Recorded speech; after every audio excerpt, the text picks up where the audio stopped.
દાહોદ જિલ્લાના ધાનપુર પોલીસ મથકમાં ફરજ બજાવતા કોન્સ્ટેબલ જીતેન્દ્ર સોલંકી સામે અમદાવાદની ટ્રાવેલ્સ કંપની સાથે છેતરપિંડી કરવાનો ચોંકાવનારો મામલો સામે આવ્યો છે। આરોપ છે કે પોલીસ વર્દી અને ઓળખપત્રનો ઉપયોગ કરીને કોન્સ્ટેબલને પોતાના 2 સાગરીતો સાથે મળી ₹42 લાખથી વધુની કિંમતની ટોયોટા ફોર્ચ્યુનર સહિત 5 લક્ઝરીઝ કાર ભાડે મેળવી હતી। મળતી માહિતી અનુસાર પોલીસ તપાસના બહાને 5 મોંઘી કાર ભાડે લીધી। મળતી માહિતી મુજબ જીતેન્દ્ર સોલંકી અમદાવાદની ગો વિથ જૂપ નામની ટ્રાવેલ્સ એજન્સીનો સંપર્ક કર્યો હતો। પોલીસ તપાસમાં કામકાજ માટે વાહનો જરૂર હોવાનું જણાવી તેણે કંપનીનો વિશ્વાસ જીત્યો હતો। ત્યારબાદ 1 મહિનાના ભાડા કરાર પર ટોયોટા ફોર્ચ્યુનર સહિત કુલ 5 મોંઘી ડાટ 4વ્હીલર કાર ભાડે લેવામાં આવી હતી। સંચાલક સૌરભ ગુપ્તાએ જણાવ્યું મુજબ પોલીસકર્મી વર્દીમાં આવ્યા હતા અને એગ્રીમેન્ટ કરીને 5 કાર લઈ ગયો હતો। બાદમાં કારોમાંથી જીપીએસ કાઢીને બાઇકમાં લગાવી દેવામાં આવ્યા હતા, જેથી કારો રનિંગમાં હોવાનો ભાસ થતો હતો। જીપીએસ કાઢીને બાઇકમાં લગાવી માલિકોને ગેરમાર્ગે દોરી આરોપીઓને છેતરપિંડી છુપાવવા માટે કથિત રીતે કારમાં લાગેલા જીપીએસ ટ્રેકર કાઢીને બાઇકમાં ફિટ કરી દીધા હતા, જેને કારણે કંપનીના એપ્લિકેશનમાં કારો રસ્તા પર દોડતી હોવાનો આભાસ થયો હતો।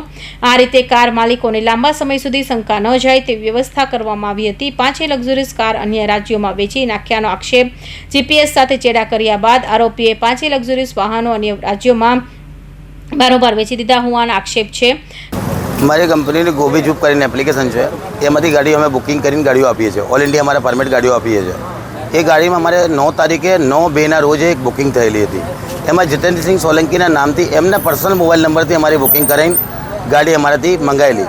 અમારી કંપનીના માણસો અહીંયા ગાડી આપવા આવેલા 10 તારીખે। ગાડી અમે એમને પ્રોવાઈડ કરી।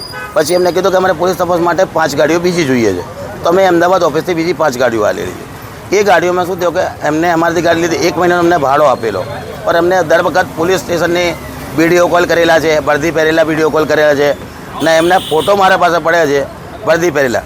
જ્યારે ગાડી લેવા આવ્યા ત્યારે એ વર્દી પહેરેલા જ હતા। એમનો અમારા વર્દી સાથેનો ફોટો છે અમારા પાસે, ના બીજી વસ્તુ એમનો એગ્રીમેન્ટ છે, પોલીસની આઈડી છે અમારા પાસે। અમે એમને ગાડી આપી દીધેલી। પછી અમે લોકો ગાડી અમારી જીપીએસ આ લોકોએ બાઇક લોકોમાં ફિટ કરી દીધા, તો અમને એ લાગતું તો અમારી ગાડી તો રનિંગ છે, અમારી ગાડી કોઈ બીજી જગ્યાએ જ ગઈ નહીં। पर एक्चुअलમાં ખબર એ પડી 4થા મહિનામાં કે આ લોકો અમારી ગાડીઓ બેચી મારી છે। અમારી ગાડીઓ અત્યારે કોઈ અતોપતો છે નહીં, 5 ગાડીઓ મારી મિસિંગ છે। એ બાબતમાં ડીવાયએસપી સાહેબને બી અમે લેખિત જાણ કરેલી, મેલ આઈડી થ્રુ મોકલેલો, એમને તરત જ એમની પર ગુનો દાખલ કરેલો છે। પણ હાલ પૂરતો અમારી ગાડીઓ જીપીએસ પ્રમાણે છે નથી। કારો વાસ્તવમાં કંપની પાસે પરત ન આવી હોવા છતાં જીપીએસના કારણે વાહનો ચાલુ હોવાનો ભાસ થતો રહ્યો હતો। મહિના બાદ સમગ્ર કૌભાંડનો ભાંડો ફૂટ્યો। લગભગ 4 મહિના સુધી કારો પરત ન મળતા અને ભાડાની ચૂકવણી પણ બંધ થતાં ટ્રાવેલ્સ કંપનીના સંચાલકે તપાસ શરૂ કરી હતી। તપાસ દરમિયાન કારો વેચી નાખવામાં આવી હોવાનું સામે આવ્યું હતું। સાથે જ કારોમાં જીપીએસ ઉપકરણો બાઇકમાં લગાવવામાં આવ્યા હોવાની પણ જાણ થઈ હતી। સુરેશ કાપડિયા, કેમેરામેન સિતિજ કાપડિયા, દાહોદ।